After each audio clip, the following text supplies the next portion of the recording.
Yes,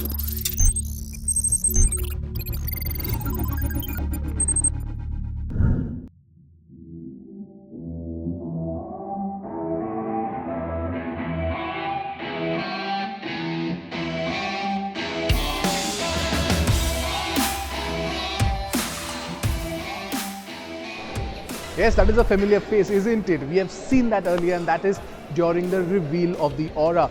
So yes, the front end is extremely familiar. The Grand i10 Neos, that's where the face comes from. And you get these twin boomerang LED DRLs. Those are not standard, of course.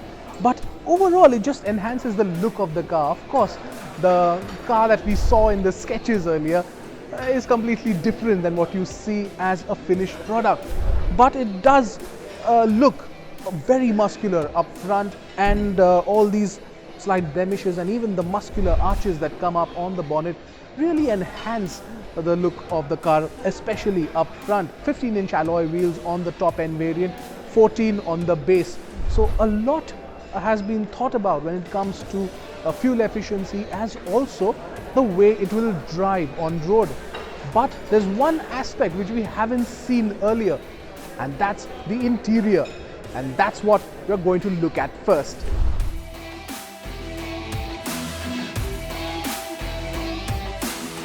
So here it is, the interior of it all. We've missed this last time around, and now we get to get a feel of what it actually is all about. So you get a part analog, part digital instrument cluster. You also get this 8-inch touchscreen infotainment system. Yes, Apple CarPlay, Android Auto is connected on this, but again, this is not standard. You also get climate control here. There's wireless charging on offer for the first time on a subcompact sedan. Then there are, of course, the USB charging points that you get. Now, overall, the fit and finish looks really good, and in fact, the under-thigh support on this one too is pretty good.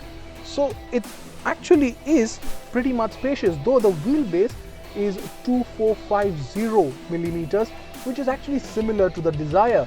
So we are waiting to find out what the rear seat has to offer, especially in terms of, well, legroom and space at the top. Now the rear seat is all about comfort, isn't it? Especially for, well, people my size. Now the knee room, this seat, the front seat, is adjusted according to my driving preference. So there is limited knee room for me. However, there is good amount of headroom back here. Of course, you get rear AC vents, which are right here.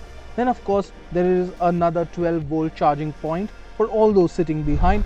And of course, there is the center armrest, which has 2 cup holders in it.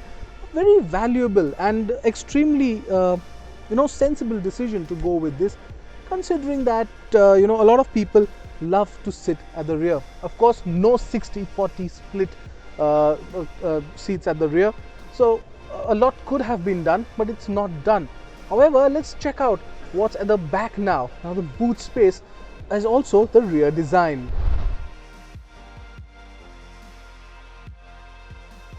So now we're talking about the boot space this one has to offer, and it actually is 430 liters. Yes, there's massive amount of boot space on offer, and that's one reason why even the CNG will give you decent amount of space. Yes, this one comes with a factory fitted CNG beside the 1.2 liter petrol, the 1.2 liter diesel, and of course the 1 liter turbo. Now, the big difference when it comes to engines is that all are BS6 compliant and of course give good amount of fuel efficiency. Now, the diesel offers 25.40 kilometers to the liter, and that's for the AMT. Mind you, the diesel manual in fact gives 25.30 kilometers to the liter. Now, both the petrol 1.2 and the 1 liter, they are approximately in the range of 20 kilometers per liter, just giving that fuel efficiency of just above 20 kilometers per liter. But well, it's all about the design at the rear, isn't it? So Hyundai has actually taken a not so conservative approach here, and that's why you see these nice looking LED tail lights. Now, these are standard, of course, that come, and this connecting chrome bit all over, which actually adds a good amount of design language. I mean, the design language has been used in international markets as well. Now, the new generation of the Sonata, the Verna, everything has this. But the one thing that stands out is this. You know, now Hyundai wanted to make this a floating roof kind of effect, but this really doesn't add up to the overall design of the car. Now, it looks phenomenally well up front because that's what the Grand i10 Nios 2 looks like. But back here, this blacked out element doesn't really add up to what's going to happen at the rear. A lot of chrome used to bring out that premiumness, but loses out on, you know, a little bit of design.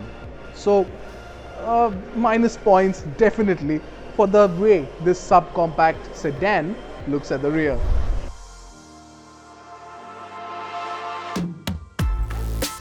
So now to the all important part.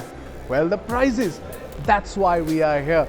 So I have to take the aid of my phone here. Available in 5 variants: E, S, SX, SX Plus and SXO. Well, the prices for the petrol 1.2 litre start at 5,79,000 rupees, going all the way up to 8,04,000 rupees. After that is obviously the 1.2 litre diesel, which starts at 7,73,000 rupees, going all the way up to 9,22,000 rupees. And finally, there is the 1 litre manual transmission variant, which is of course the petrol, which tops out at 8,54,000 rupees. Now in this there is of course the CNG variant as well, which is very important because it comes with a factory fitted CNG tank with 65 kgs on offer, and that is priced at 7,28,900 rupees. And basically a very decent amount of pricing that the company has done, and especially at a time when BS6 cars are just introduced into the market. Of course, these are introductory prices, we have to say that out loud, and these prices will go up very soon, probably in April.